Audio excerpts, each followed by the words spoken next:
एआयचा वापर हा माणसाला रिप्लेस करणारा नसून माणसाचं काम सोपं करणारा. ॲव्हरेज मोबाईल इंटरनेट कन्झम्पशन हे जवळपास 7 तास 42 मिनिटं. तर 7 तास 42 मिनिटं जर मी एखाद्या माणसाबरोबर रोज घालवले तर अर्थात त्यांनी श्वास घेतला तरी त्याच्या मनात काय चाललंय हे मला कळेल. तसंच आता एआयला झालं. एआयनी जनरेट होतंय तर मग सगळंच एआयनी जनरेट होईल असं नाही होणार. तुमची विजन ही तितकीच स्पष्ट आणि तितकीच क्लिअर पाहिजे. आपली कॉम्पिटिशन पुढच्या काळामध्ये एआय बरोबर परसे नाहीये. ती त्या क्षेत्रामध्ये असणारी जी लोक आहेत ज्यांना एआय येतं अशा लोकांच्या बरोबर आपली कॉम्पिटिशन आहे. 7 इंटर्न्स आणि 2 PhD यांनी जे मला काम करून दिलं ते ChatGPTने एका दिवसात करून दिलं.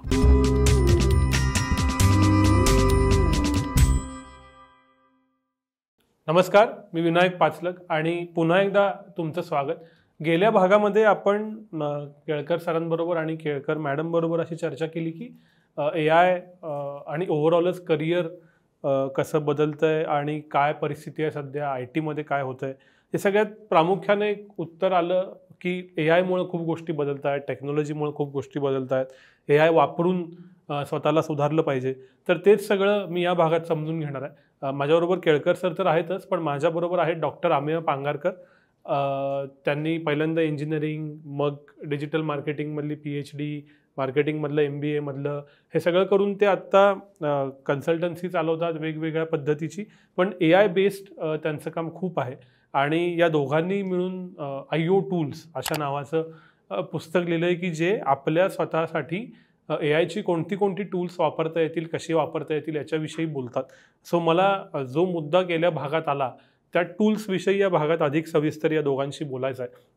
मी सुरुवात सर तुमच्यापासून करतो केळकर सर, की आपण खूप बोललो की एआय आणि खूप एपिसोड्समध्ये बोलतोय. तर खरंच एआय आपला कॉम्पिटिटर आहे का? मला असं वाटतं, चुकत असेल कदाचित, की विचार करणं ही जी आपली क्षमता आहे ती अजून एआयमध्ये तितक्या ताकदीनं आलेली नाही.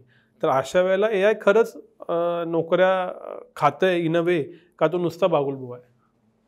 सो अगेन इंडस्ट्री 4 बद्दल आपण बोललो, मग इंडस्ट्री 5 बद्दल आपण बोललो आणि त्याच्याहीमध्ये 2 ब्रांचेस आहेत. त्यातल्या एका ब्रांचविषयी आपण जास्ती फोकस नेहमीच करत आलो आणि आजही तेच करू, म्हणजे कोबॉट, की ज्याच्यामध्ये माणूस आणि मशीन, माणूस आणि कम्प्युटर एकत्र काम करेल.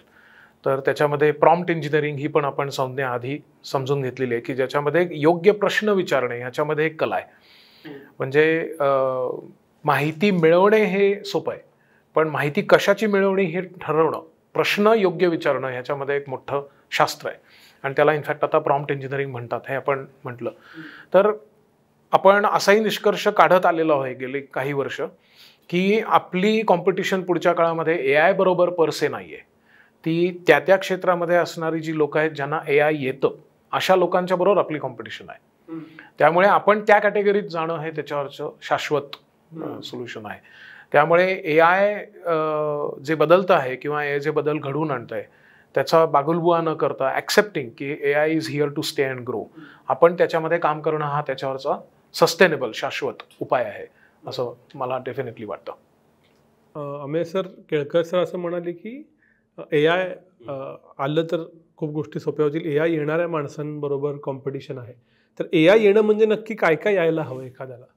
अतिशय उत्तम आणि योग्य प्रश्न आहे. कारण एआयच्या 2 प्रकारात मी त्याची विभागणी करीन. एक तर एआयच्या कोर कन्सेप्ट्स येणं, म्हणजे ज्याला पायथन, डेटा सायन्स आणि जे तुम्हाला जर आलं तर तुम्ही कोर एआय प्रोग्रॅमिंगमध्ये जाल.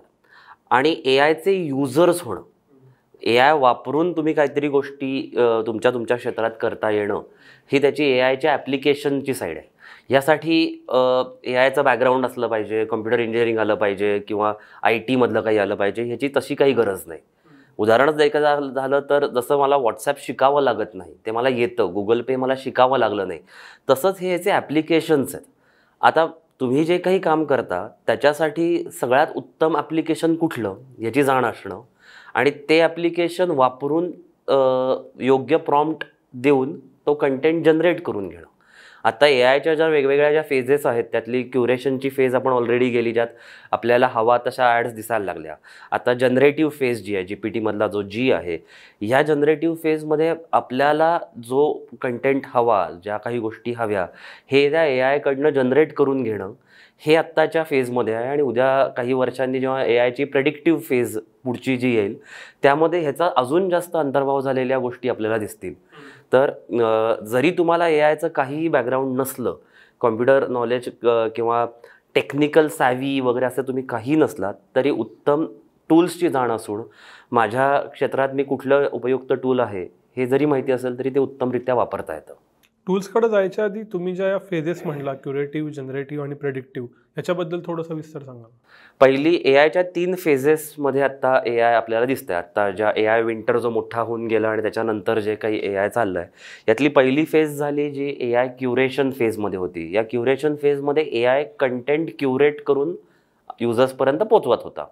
म्हणजे मला फेसबुकवर कुठली ॲड दाखवायची, मला ॲमेझॉनवरती पहिला काय प्रॉडक्ट दिसणार, मला यूट्यूबवरती पहिला व्हिडिओ कुठला दिसणार, हे माझ्यासाठी AI क्युरेट करून माझ्या निहाय माझ्या आवडीनुसार मला दिसत होतं. आता ह्याच्या पुढे ही ऑलरेडी आपण एक AIमधली खूप मोठी स्टेज पार करून पुढे आलो आहे आणि आता आपण AIच्या जनरेटिव्ह फेजमध्ये आहोत की जिथे आपल्या म्हणजे OpenAI जे मागच्या नोव्हेंबरमध्ये आलं त्याच्यानंतर आपण आपल्या कमांडनुसार ही टूल्स यायला लागली. आता नोव्हेंबर एंडला जेव्हा ChatGPT आलं त्याच्यानंतर जवळपास 3-1 महिन्यात एक 10-15 हजार AI टूल्स आली. आता अर्थात ती काय तेव्हा जनरेट झाली नाही, आधीपासूनच होती, ती तेव्हा लॉन्च झाली. तर ही सगळी टूल्स वापरून आपल्याला हवा तसा लोगो, आपल्याला हवी तशी PPT, व्हिडिओ, रील, पॉडकास्ट पासून ते इंटिरियर डिझाईन साठीचे प्लॅन्स असे विविध क्षेत्रातल्या अनेक गोष्टी आपल्याला बनवून घेता येतात.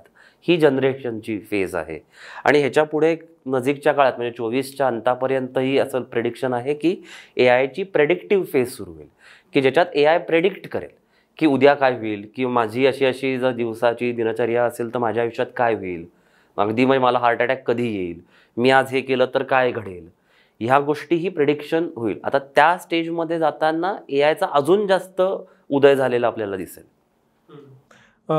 तुम्ही असं म्हणालात की AIची टूल्स आपल्याला आली पाहिजेत.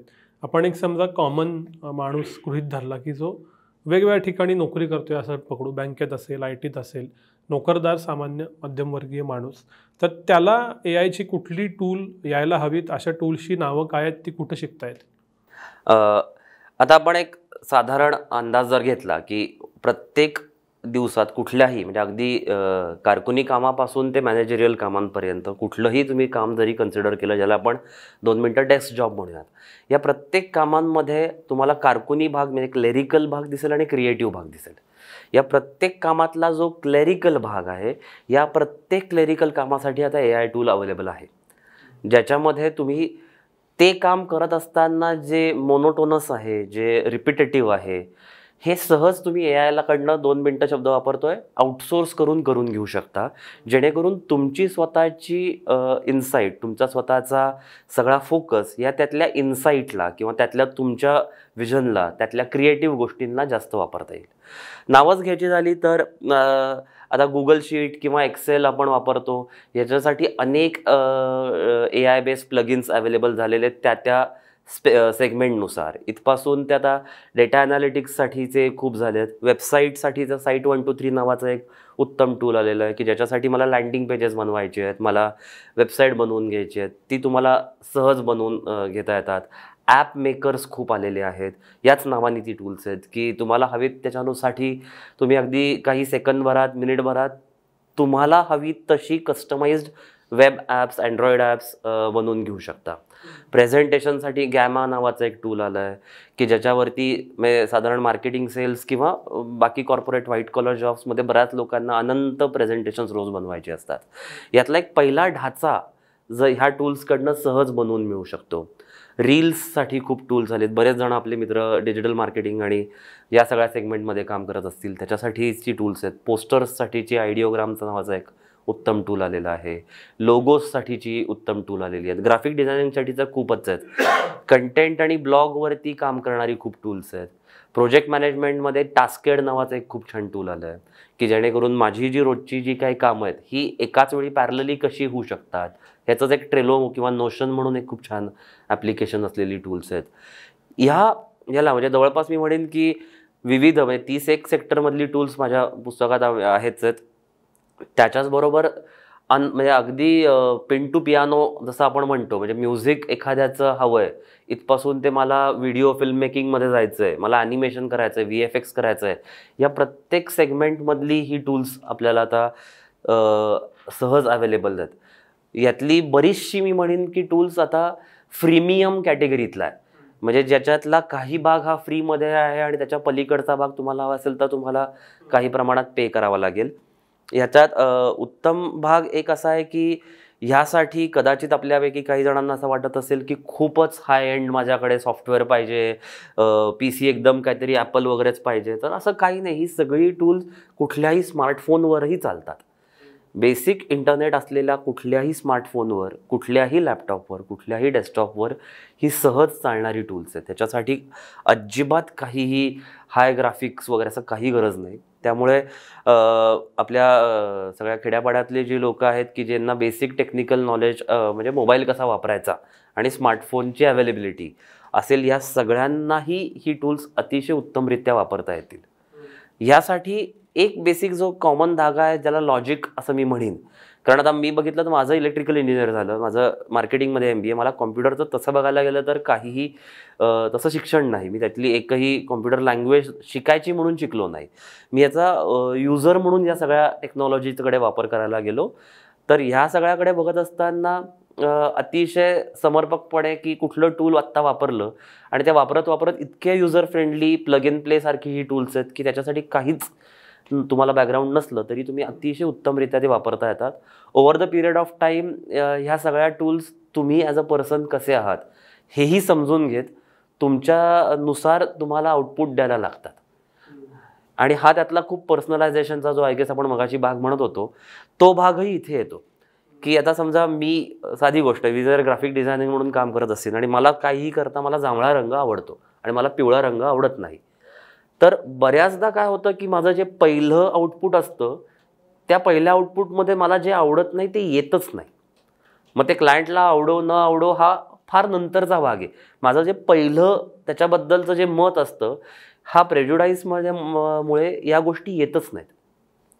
अशा या सगळ्या ठिकाणी ही टूल्स उलट खूप जास्त उपयुक्त ठरतात. की ब्रेकिंग द बॅरियर्स या जर कन्सेप्टवर आपण बोलायचं झालं तर इथे मला नको तेवढे ऑप्शन्स अवेलेबल आहेत. अर्थात ही एडिटेबल आहेत की ह्यातून निवड करणं, आणि मी मगाशी ज्याला म्हटलं की तुमची व्हिजन म्हणजे जो ह्युमन एलिमेंट आहे ह्या टिकून या भागात असा राहतो की मला काय हवं हे जर माहिती असणं. म्हणजे जसं आपण फिल्म मेकिंगमधलं उदाहरण दिलं तर एडिटर हा रोल जसा आहे तसाच इथे की मी जर एका टूलला सांगत असेल की माझ्यासाठी काहीतरी दे, तर तो टूल काहीतरी बनवतो हे म्हणण्यापेक्षा कोबॉटच हा आहे की मी आणि ते टूल मिळून ते काहीतरी क्रिएट करत आहे. अशा प्रकारे जर आपण याला अप्रोच झालो तर याचा उत्तम वापर करता येईल. मला एक असं विचारायचं आहे की 2 प्रकार असतात. एक स्क्रॅचपासून मी बनवलं आहे त्यामुळे माझा त्याच्यावर पूर्ण कंट्रोल आहे म्हणजे क्रिएशन, आणि दुसरं कोणीतरी बनवून दिले ते मला दुरुस्त करायचं आहे. तर कित्येकदा दुरुस्त करणं अधिक किचकट, वेळखाऊ आणि त्रासदायक असू शकतं. तर AI बरोबर काम करताना की जेव्हा AI अजून तितकं पुरेसं कदाचित एक्स्ट्रीम मॅच्युअर झालेलं नाही, दुरुस्ती जास्त किचकट नाही का त्याच्यापेक्षा मग मी स्वतः बनवलं तर अधिक सोपं नाही? दोन्ही अर्थी आहे. आता मी तुम्हाला एक साधं उदाहरण देऊयात आपण की मला काहीतरी आज समजा आज एक राईटअप लिहायचा, एक ब्लॉग लिहायचा आहे सायंटिफिक कुठल्या तरी बाबतीत. तर आज त्याच्याबाबत शोधाची जी काही मला गोष्ट करायची ही मी अर्थात गुगलवरती करणार आहे किंवा अर्थात कुठल्या तरी सर्च इंजिनवर करणार आहे. आता तो काळ गेला ज्याच्यात माझ्याकडनं ही अपेक्षा करणं चुकीचं आहे की मी लायब्ररीत जावं आणि 10 गोष्टी वाचाव्यात. हे नाही होणार. मी आज गुगलच वापरणार आहे, मी आज सर्च इंजिन वापरूनच ते शोधणार आहे. आता मी मगाशी जे म्हणत होतो की प्रत्येक कामात क्लॅरिकल आणि क्रिएटिव्ह भाग आहे, तो हा असा की त्याच्याबद्दलची जी माहितीचं संकलन करणं आहे ह्याच्याकडे जर आपण असं म्हणलं की ह्याच्याकडे हा जर क्लॅरिकल प्रोसेस म्हणून जर बघितली की ही सगळ्या माहितीचं संकलन करणं, आकलन करणं नाही, संकलन करणं, ती माहिती कलेक्ट करणं, हा भाग जर मला AIनी जर काही सेकंदात होत असेल, जिथे मला कदाचित गुगलवरती काही वेगवेगळ्या साईट्सवर जाऊन त्या सगळ्या गोष्टी समजून त्या कदाचित वेगवेगळ्या भाषेत असतील त्या सगळ्या ट्रान्सलेट करून त्याचा अर्थाचं आकलन करणं ह्याच्यात जर वेळ जाणार असेल तर ह्या सगळ्याचं जर समरायझेशन करून जर मला एलिसिट सारख्या एका प्लॅटफॉर्मने किंवा कॉन्सेन्सस सारख्या एका प्लॅटफॉर्मवर जर मला मिळालं तर मला त्याच्यावरचं माझं मत किंवा माझं आकलन करून जी माझी क्रिएटिव्ह बाजू आहे, जी माझी इन्साईट बेस्ड बाजू आहे, इथे जास्त काम करता येईल. सो AIचा वापर हा पुन्हा मी म्हणतोय तसा हा माणसाला रिप्लेस करणारा नसून माणसाचं काम सोपं करणारा, अशा ह्याच्यात जर बघितलं तर ते खूप सोपं होईल. आता हे आज का झालंय या बाजूकडे जर आपण आलो तर एक 2 मिनिटं काही असे मजेशीर आकडे आपल्याकडे आहेत की आज आपल्या इथे मोबाईलचा आकडा, मोबाईलची संख्या ही टूथब्रशपेक्षा जास्त आहे. आता हा कदाचित खूप मजेशीर भाग आहे की आपल्याला काय महत्त्वाचं वाटतंय, तर मोबाईल्स हे खूप जास्त आहेत. आणि दुसऱ्या ह्याचा आकडा की सामान्य भारतीय, मी फक्त यूथ म्हणत नाही, सगळे भारतीय जर आपण बघितले आणि भारताची लोकसंख्या कन्सिडर करता ॲव्हरेज मोबाईल इंटरनेट कन्झम्पशन हे जवळपास 7 तास 42 मिनटं आहे. तर 7 तास 42 मिनटं जर मी एखाद्या माणसाबरोबर रोज घालवले तर अर्थात त्यांनी श्वास घेतला तरी त्याच्या मनात काय चाललं हे मला कळेल. तसंच आता AIला झालं. AIला त्यांनी इतका वेळ माझ्याबरोबर घालवल्यामुळे माझ्या मनात किंवा मी काय प्रकारे विचार करतो, माझ्या विचार करण्याची धारणा काय आहे, हे इतक्या लवकर त्याला चटकन कळल्यामुळे हीच गोष्ट शोधत असताना हा वेळ खूप कमी झाला आहे माझ्या सगळ्या कामातला. आणि अर्थात त्याचा फायदा मला माझ्या इंटेलेक्च्युअल गोष्टींवर, माझ्या क्रिएटिव्ह गोष्टींवर काम करायला जास्त वेळ मिळाला असं मी म्हणेन.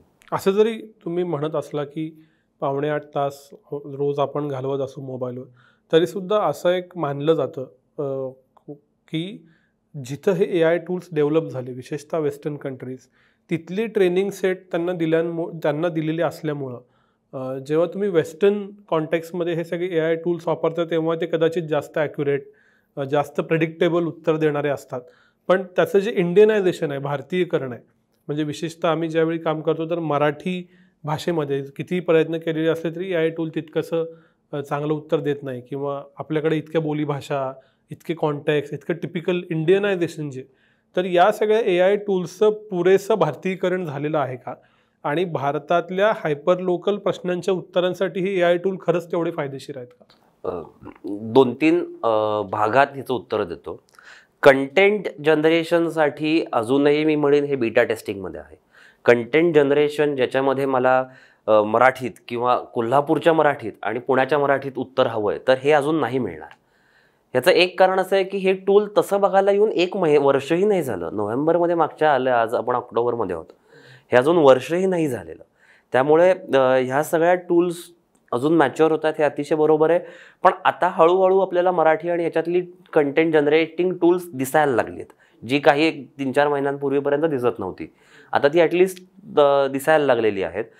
अजून नजीकच्या काळात ज्या पेसनी युजर्स ह्या टूल्स वापरायला लागली आहेत, हे लवकरच होईल कंटेंट जनरेशनमध्ये.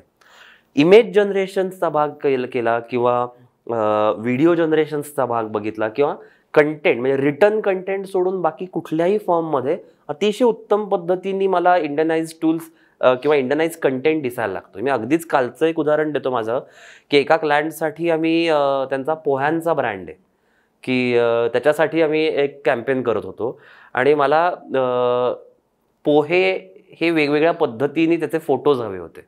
अर्थात हा प्रश्न जो आता तुम्ही आत्ता हाणलात की कसं दिसणार, तर त्याच्यासाठी ते तितके प्रॉम्प्ट्स देऊन, म्हणजे जिरावण टाकलेले पोहेही मला आयडिओग्राम नावाच्या टूलने जनरेट करून दिले. मुद्दा येतो त्याला तुम्ही तितक्या प्रिसाइजली प्रॉम्प्ट देताय का? प्रॉब्लेम असा होतोय की या सगळ्यामध्ये जो बहुतांश म्हणजे वेगवेगळ्या ठिकाणी जिथे आम्ही याचे वर्कशॉप्स घेतो किंवा ह्याच्यात जाणवतो की अच्छा AIने जनरेट होत आहे तर मग सगळंच AIने जनरेट होईल, असं नाही होणार. तुमची विजन ही तितकीच स्पष्ट आणि तितकीच क्लिअर पाहिजे की मला असे असे हवेत. मला एका प्लेटमध्ये इतक्या क्लिअरली गोष्टी जर मी प्रिसाइजली डिफाईन करू शकत असेल तर ते सहज होतं. आता ह्याचा फायदा केलेला मी फक्त 3-4 उदाहरणं देतो की कुठल्या कुठल्या सेक्टरमध्ये अगदीच आमच्या ओळखीतल्या लोकांनी हे वापरलं आहे. एक अतिशय मोठा मीडिया ग्रुप आहे आपल्या इथला की ज्यांच्या इथे असं एकदा झालं होतं की अशाच चर्चा झाल्या होत्या, पुस्तकाबद्दल आमचं बोलणं चाललं होतं, तेव्हा त्या दिवशी त्या आठवड्याला त्यांचे जे ग्राफिकची टीम होती ती सुट्टीवर होती आणि त्यांना वेगवेगळ्या कंटेंटसाठी त्यांना नेक्स्ट डे त्यांच्या पेपरमध्ये येणाऱ्या टूल्स कंटेंटसाठी त्यांचं ओढाताण चालली होती. त्यांनी मराठी कंटेंट आणि मराठी प्रॉम्प्ट्स देऊन यातले काही टूल्स वापरून उत्तम ग्राफिक्स बनवून ती दुसऱ्या दिवशी पेपरात छापली देखील. परत तिथे तोच मुद्दा येतो की काय पद्धतीचा आणि किती क्लिअरली तुम्ही प्रॉम्प्ट देताय. दुसरं एक उदाहरण देईन, आम्ही बऱ्याच कॉलेजेसमध्ये फॅकल्टी डेव्हलपमेंट किंवा स्टुडंट्स ट्रेनिंग प्रोग्राम्स घेतो AI आणि AI टूल्सवरती. तर तिथे एक इंटरेस्टिंग एक केस दिसली. मुंबईतल्या एका मॅनेजमेंट कॉलेजमध्ये आम्ही घेत होतो. तर तिथल्या ज्या डीन होत्या त्या म्हणाल्या की आमच्या इथे दर फॅकल्टीला रोज 5 लेक्चर्स किंवा 4 लेक्चर्स घ्यायची असतात आणि त्याच्यासाठीच्या PPTs बनवणं ह्याच्यात खूप वेळ जातो आणि मग दुसऱ्या दिवशीच्या बनवायला आदल्या दिवशी मग रात्रभर काम करा वगैरे वगैरे वगैरे. तर त्यांना जेव्हा हे टूल दाखवलं आणि त्यांना सांगितलं की हे टूल वापरून इतक्या चटकन तुम्हाला प्रेझेंटेशन्स बनवून घेता येतील, तर त्याच्यावरती असं झालं की त्यांचा जवळपास दिवसातले 2-2.5 तास जे वेळ जायचा ह्या जनरेट करायला तो अर्ध्याहून जास्त कमी झाला. ह्याच्यावरती या PPTs वापरून त्यांना फक्त त्या छोट्या छोट्या ट्विक करायला लागल्या. स्टुडंट्ससाठी याचे फायदे इतके झाले की आम्ही स्टुडंट्सला म्हणतो की तुमचं आज आता सेशन झालं ना, समजा आता काय 1.5 तासाचं एक सेशन झालं, ते सगळे फॅकल्टीज आता 1.5 तासाच्या सेशनची समरी 2 मिनिटाच्या व्हिडिओमध्ये पण मुलांना देऊ लागले. की जो अख्खा 1.5 तास म्हणजे समजा 30 सेशन्स आहेत, 45 तासाचा जो काही कंटेंट तो फॅकल्टी येऊन शिकवतो, ते 30 सेशन्स 2-2 मिनिटाच्या तासाभराच्या एका अख्ख्या व्हिडिओमध्ये त्यांच्या अख्ख्या विषयाची समरी होते. ही नवीन युगातली ही टूल्स आहेत.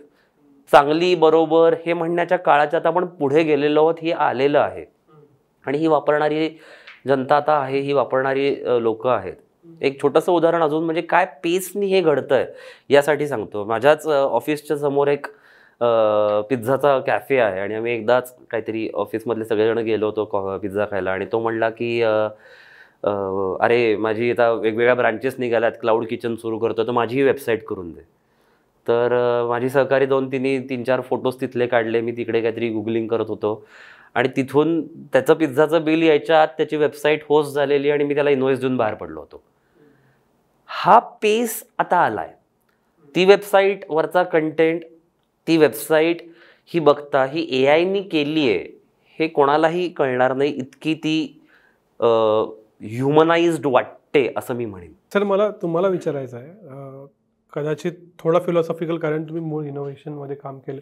नो कोड टूल्स आता आलीत, नो कोड जनरेशन म्हणतो आपण. मुळात हे नो कोड खरंच भारतासाठी उपयुक्त आहे का? आणि दुसरी गोष्ट म्हणजे भारतानं मुळात AI वापरावं का? जर का AI मुळे आपण आधीच्या भागात बोललो की नोकऱ्या जात असतील तर ते आहे खरं, पण ते प्रत्येक ठिकाणी वापरणंच गरजेचं आहे. सो प्रत्येक ठिकाणी वापरणं गरजेचं नाहीये, हे तर अगदी उघड आहे. जिथे लेबर इंटेन्सिव्ह काम आहे आणि जिथे लेबर कमी आहे अशा देशांनी ते वापरणं उचित आहे. पण जिथं जो प्रश्न नाही तिथं ते मुद्दाम वापरणं, असा अट्टहास करणं तर काही चांगलं नाही. परंतु नो कोडच्या बाबतीमध्ये तू म्हणलास की मला काही दिवसापूर्वीच IIT मद्रासचे जे HOD आहेत कम्प्युटर सायन्सचं, तो माझा बॅचमेट आहे, त्यांनी लिहिलं होतं की ChatGPT आल्यानंतर माझ्या असं लक्षात आलं की 7 इंटर्न्स आणि 2 PhD यांनी जे मला काम करून दिलं ते ChatGPTने एका दिवसात करून दिलं. त्यामुळे ह्या वर्षी मी इंटर्न्स घेणार नाही असं त्यांनी सांगितलं. आणि त्यामुळे कोडिंगच्या बाबतीमध्ये तर ChatGPT सकट अनेक टूल्स आहेत की ज्याच्यामध्ये कोडिंगला आता यापुढे खूप अवघड दिवस येतील वगैरे इथपर्यंत ते, आणि म्हणून नो कोडपर्यंत आलेलं आहे. तर अगेन सिच्युएशन अशी आहे की ते कोड परत प्रॉम्प्ट इंजिनिअरिंगने काय तुम्हाला हवं हे प्रिसाइजली सांगता येणे, मग त्यातला जो एकजिनसी ट्रान्झॅक्शनल भाग आहे तो ChatGPT अँड द लाईक्स यांनी करणे आणि त्याच्यानंतर आलेल्या चॉईसेसमधनं बरोबर निवडता येणे, ते एडिट करणे, या दोन्ही एंडला अजूनही ह्युमन फॅक्टर लागणारच आहे. त्यामुळे नो कोड हे इतकं खूपच एक्झॅजरेटेड आहे, अतिरंजित आहे असं मला वाटतं. पण त्यातला परत हा 80-20 ज्याला आपण म्हणतो परेटोज रूल, की 80% भाग जो एकजिनसी रुटीन आहे तो AI आणि मशीन्स करेल आणि 20% भाग दोन्ही एंडचा हा माणूस करेल, हे मला वाटतं की एक स्थिर चित्र म्हणून आपण गृहीत धरायला हरकत नाही. तर ह्या गोष्टी होत राहतील असं मला डेफिनेटली वाटतं. अमेय सर, मला तुम्हाला असं विचारायचं आहे की प्रॉम्प्ट इंजिनिअरिंग, चांगले प्रश्न विचारणं की जेणेकरून AI नीट आउटपुट देईल, तर ह्याचं कुठं शिक्षण दिसत नाही. म्हणजे ChatGPT आल्यानंतर इंस्टाग्रामवर सतत ॲड यायला लागल्या की बी ए प्रॉम्प्ट इंजिनियर, बी ए प्रॉम्प्ट इंजिनियर, तर त्या ॲड हा दुसरा भाग. पण हे शिकायचं कुठून आणि कसं? थोडं अवघड आहे हे शिकायला, हे मी असं अगदीच मान्य करीन, कारण तो मूलभूत भाग आहे. म्हणजे समजा तर तुमचंच उदाहरण द्यायचं झालं, इंटरव्ह्यू ही कला शिकता येईल, पण कधी कुठे कुठला प्रश्न विचारणं ही कला किंवा ही जी स्पॉन्टॅनिटी आहे ही नाही शिकता येणार आणि किंवा शिकवता येणार. ते म्हणजे आतच पाहिजे तरच ते बाहेर येईल. तसंच आहे प्रॉम्प्टचं, की आता समजा फॉर इन्स्टन्स आजचा हा भाग आपण शूट केला आहे, हा कोणीतरी आता एडिट करणार आहे, त्या माणसाची जी विजन आहे की मला कुठे थांबवायचं आहे, कुठे त्या मल्टिपल कॅमेराज आपण वापरतोय, कुठल्या वेळी कुठला कॅमेराचा अँगल घेणं, हे त्या व्यक्तीच्या बरोबर डोक्यात पक्क बसलेलं आहे.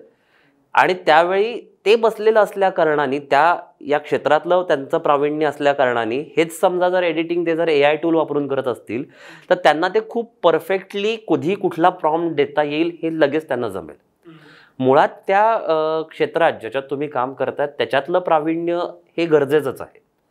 होतंय असं की अमॅच्युअर्सकडनं जर ह्याचा वापर जास्त झाला तर मला त्या क्षेत्रातलं प्रावीण्यच नाही, मग मी संपूर्णतः 100% जर त्या टूलवरच अवलंबून राहिलो तर येणारं आउटपुट हे उत्तम नसणारच आहे, हे आपण लक्षात घेऊयात. म्हणून मगाशी जे आपण म्हणत होतो की AI हे 100% माणसाला रिप्लेस कधीच करू शकणार नाही, याचं कारण ते आहे की त्यावेळीची जी सत्सद विवेक बुद्धी जी आपण म्हणतो ही त्यावेळी तिथे जागृत असणंच गरजेचं आहे आणि त्यातूनच हे येईल. प्रॉम्प्टसाठीचे काही कोर्सेस आहेत, पण ते म्हणजे कसं आहेत की ओके हे करा तर ह्या 4 गोष्टी आहेत, ते बरेच म्हणजे कोर्सेरावरती वगैरे अवेलेबल आहेत, ते म्हणजे आपल्यापैकी काहींना हवे असतील तर आवर्जून बघा. पण त्याच्याही पलीकडे मी जाऊन म्हणेन की तुम्ही जे काम ज्या क्षेत्रात करताय यातलं जर फाउंडेशन तुमचं क्लिअर असेल आणि त्यातलं की हे का करायचं हे हा जर क्लिअर असेल तर प्रॉम्प्टला टाकणं फार अवघड नाही. तुम्ही टूल्स विषयी लिहिलेत म्हणून आणि पुस्तकही त्याच नावानं आहे, खूप टूल्स येतात, तर हे यातला कुठला टूल रिलायबल आणि कुठला नाही? कारण मुळात म्हणजे मला स्वतःला अशी भीती वाटती की मी डाटा देणार आहे माझा या टूलला, आणि मी पण इंजिनिअरिंग क्षेत्रातला असल्यामुळे त्यांची प्रोसेसिंग पॉवर आणि म्हणून ती डाटा ग्रॅब करायची क्षमता खूप आहे हे माहिती आहे. आणि आता ते बहुतांश लोकांना माहीत झाले, ते काय आता सिक्रेट वगैरे नाही उरलेलं. अशा वेळी कुठलं टूल खरं आहे, कुठलं टूल जेन्युइन आहे, हे कसं ओळखायचा पहिला भाग. आणि त्याला जोडून दुसरा प्रश्न असा की या टूल्समध्ये इंटरपोर्टेबिलिटी आहे का? कारण प्रत्येक ठिकाणी लर्निंग होतं आहे. तर मी काय ABC टूलमध्ये शिकलो, समजा साईट 1 2 3 मध्ये शिकलो, ट्रेन केलं, तर तेच मी दुसऱ्या टूलला त्या ट्रेनिंगचा फायदा होऊ शकतो का? अतिशय उत्तम प्रश्न दोन्ही. पहिला जो तुम्ही विचारलात की याच्यामध्ये कुठलं चांगलं आणि कुठलं वाईट हे ऑनेस्टली सांगू तर वापरल्याशिवाय कळत नाही. अतिशय प्रांजळ मत त्यातलं मी देतो की कुठल्या एका टूलचं मी काय अफिलिएट काही न करता सांगतो का ह्याचं म्हणजे आता जवळपास ही जे 101 टूल्स पुस्तकात लिहिली त्याच्यासाठी जवळपास एक 1200 का 1300 टूल्स मी आणि माझ्या टीमनी वापरली आणि त्यातनं वापरायला सोपी आणि खिशाला स्वस्त या 2 क्रायटेरियाजवरती ही 101 निवडली होती. पण हे होत असताना त्या टूलमध्ये मला काय हवंय हे आहे का नाही हे अतिशय प्रत्येक व्यक्ती सापेक्ष आहे. म्हणजे मला जर समजा सोशल मीडिया पोस्टच बनवायच्या असतील आणि एखाद्याला होर्डिंग बनवायचं असेल तर या दोन्हीमध्ये लागणारी आपल्याला पिक्सलची क्वालिटी ज्याला म्हणतात ही देणारी टूल्सच वेगळी आहेत. मी ह्याचं टूल ह्याला नाही वापरू शकत, पण हे मला वापरल्याशिवाय नाही कळणार असं मी म्हणेन. आता ह्याच्यातला जो डेटा रिलेटेड जो भाग आहे त्याच्यासाठी मी असं म्हणेन की ही टूल्स पहिल्यांदा तुम्ही डेमो म्हणून वापरून बघा. ती वापरत असताना तुम्हालाच अंदाज येईल की मला यातलं कुठलं बरं वाटतंय. म्हणजे समजा आपण एडिटिंगचंच पुन्हा उदाहरण घेतलं तर आपल्याकडे ॲडोब पण आहे, FCP पण आहे, अजून 10 टूल्स आहेत. असं मी नाही म्हणू शकत की हेच उत्तम, ते त्या एडिटरवर अवलंबून आहे. हे म्हणजे क्रिकेटसारखं आहे, मला एकच बॅट चालते अशातला भाग नाही, मी कुठल्याही बॅटनी उत्तम बॅटिंग करू शकलो पाहिजे. तर त्यानुसार मी म्हणेन की एखादं टूल तुम्हाला जर आवडतंय तर ते वापरा, ते नसेल तर दुसरा ऑप्शन्स खूप आहेत. रिव्ह्यूज कोणाचे चांगले आहेत किती वाईट आहेत ह्याच्यावरनंही तुम्ही एक अंदाज घेऊ शकता आणि स्वतः वापरून तुम्हाला त्याची एक जाण येईल की कुठलं मला जास्त बेटर आहे. तो जास्त भाग पुन्हा महत्त्वाचा आहे की पर्सनलायझेशनमध्ये मला कुठलं जास्त बेटर वाटतं. दुसरा ह्यातला जो तुम्ही प्रश्न विचारला होता की ज्याच्यामध्ये या सगळ्या टूल्सला जो काही आपण डेटा शेअर करतोय तर अर्थात तो डेटा जातोय आणि आता काय आता आपण या आसपास येऊन पोचलोय की प्रायव्हसी इज अ मिथ या पॉईंटपर्यंत आपण येऊन पोचलेलो आहोत. तर त्याला आता काय करायचं ह्याच्यापेक्षा हे आहे हे ॲक्सेप्ट करणं जास्त गरजेचं आहे. इंटरऑपरेटिबिलिटीमध्ये ह्याचे फॅमिलीज आहेत. म्हणजे आता ओपन AI सारखं ओपन सी म्हणजे ही एक फॅमिली झाली. या फॅमिलीज म्हणजे जसं मायक्रोसॉफ्ट आणि गुगलचे जशा एक एक फॅमिलीज आहेत तशा या टूल्सच्या पण फॅमिलीज आहेत. त्या फॅमिलीजमध्ये इंटरऑपरेबिलिटी आहे. बाकीच्यामध्ये त्यांनी काय केलं आहे की तुम्ही जनरेट एकात करा आणि ते एडिट कुठेही करू शकता. म्हणजे मी इमेज जनरेशन वेगवेगळ्या ठिकाणी करीन पण मी फोटोशॉपमध्ये ती एडिट करू शकतो. मी व्हिडिओ जनरेट कुठेही करू पण मी कुठल्याही एडिटिंग प्लॅटफॉर्मवरती एडिट करू शकतो. सेम गोज फॉर ब्लॉग्स बाकीच्या ह्याच्यात. सो एकाच फॅमिलीमधले जर मी टूल्स वापरत असेल तर त्याच्यामध्ये हे सहज आहे. नाही तर यांनी केलेलं आहे ती एक मला गोष्ट फार आवडली होती की त्यांनी एडिट करण्यासाठी जी ऑफलाईन टूल्स जी सर्रास वापरली जातात त्या क्षेत्रात त्याच्यात हे एडिटिंग पॉसिबल ठेवलेलं आहे. सो जरी मी AI वरनं जनरेट केलं तरी ऑफलाईन जी सर्रास वापरली जाणारी टूल्स आहेत त्याच्यात मी हे एडिट करू शकतो. भूषण सर, शेवटचा प्रश्न की ओपन AIचा उल्लेख केला अमित सरांनी.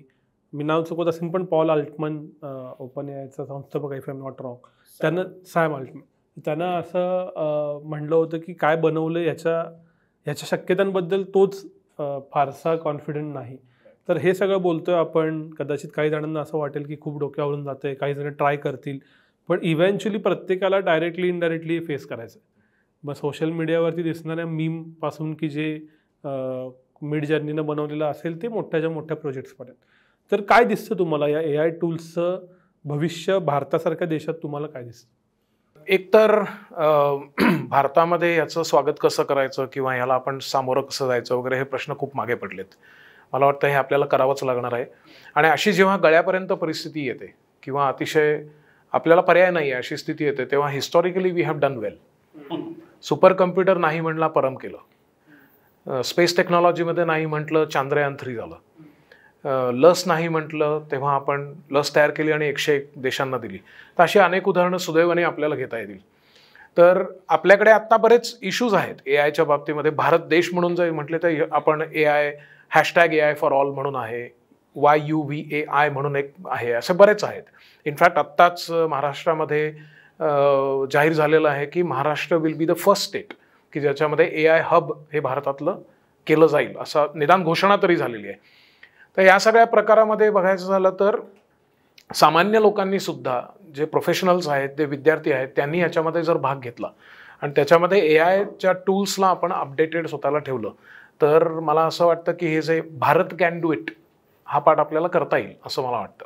आणि त्याची उदाहरणं जर घ्यायची झाली की बुवा आपल्याकडे गव्हर्नमेंट पॉलिसीजमध्ये आपण मागे आहोत किंवा काही रिसर्चच्या बाबतीमध्ये आपण मागे आहोत, मान्य आहे.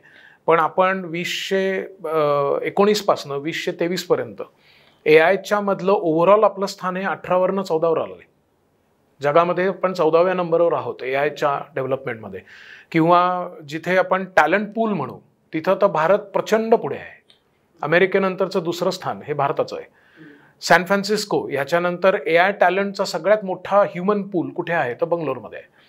तर म्हणजे असं नाही आहे की आपल्याला हे जमणारच नाही किंवा आपल्याला आता एक महत्त्वाचा भाग जो आपल्याला कदाचित डिनाय केला जाऊ शकतो किंवा आपल्याला ते अवघड होऊन बसेल ते म्हणजे AIच्या डेव्हलपमेंटसाठी, नेटिव्ह डेव्हलपमेंटसाठी CPU ह्याच्याऐवजी GPU लागणार आहे, म्हणजे ग्राफिक प्रोसेसिंग युनिट. ते आपल्याकडे नाही आहेत. तर एनव्हिडिया किंवा मायक्रॉन किंवा अशा काही कंपन्यांच्याबरोबर बोलणं, त्यांच्याबरोबर डेव्हलप करणं किंवा आपल्याकडे हार्डवेअर, तर ह्या सगळ्या प्रकार आपल्याकडे होऊ शकतो. आणि त्याबाबत गव्हर्नमेंट जसं जागरूक आहे आणि जसं पॉलिसीज बनत आहेत तसं सामान्य नागरिकांनी सुद्धा, म्हणजे इव्हन फ्रेशर्सपासून ते करंट प्रोफेशनल्सपर्यंत यांनी AIमधलं करिअर डेव्हलप कसं करावं हा एक भाग. आणि AI टूल्स वापरत राहूया. त्यातले जसं आम्ही म्हणला 101 टूल्स या पुस्तकात आहेत, त्यातली 49 टूल्स फ्री आहेत. आणि ह्याचं सुदैवाने आम्हाला त्याचं प्रस्तावना मिळाली डॉक्टर भटकर सरांकडनं. आणि मी परमचं पण मगाशी उदाहरण घेतलं. ते म्हणले की आपल्याला या प्रकारची टूल्स सर्वव्यापी असली पाहिजेत आणि म्हणून he was happy to give forward. तर मला वाटतं की आपला खारीजपासून ते सिंहाचा वाटा हे आपल्याला या प्रकारे करता येईल. Whether you are a simple user of AI or you are contributor in to AI, हे आपल्याला सगळ्यांना करता येण्यासारखं आहे. त्यामुळे भारताला भविष्य आहे का तर एक म्हणजे की ह्याला चॉईस नाही आहे आणि दुसरं म्हणजे की भारत कॅन डू इट. तुम्हा दोघांचे आभार. इंटरेस्टिंग विषय, नेहमी थिंक बँकच्या प्रेक्षकांना आवडणारा विषय. त्यातल्या नवीन नवीन अपडेट कळत राहिल्या, कदाचित अजून अपडेट्सवरती परत बोलावं लागेल.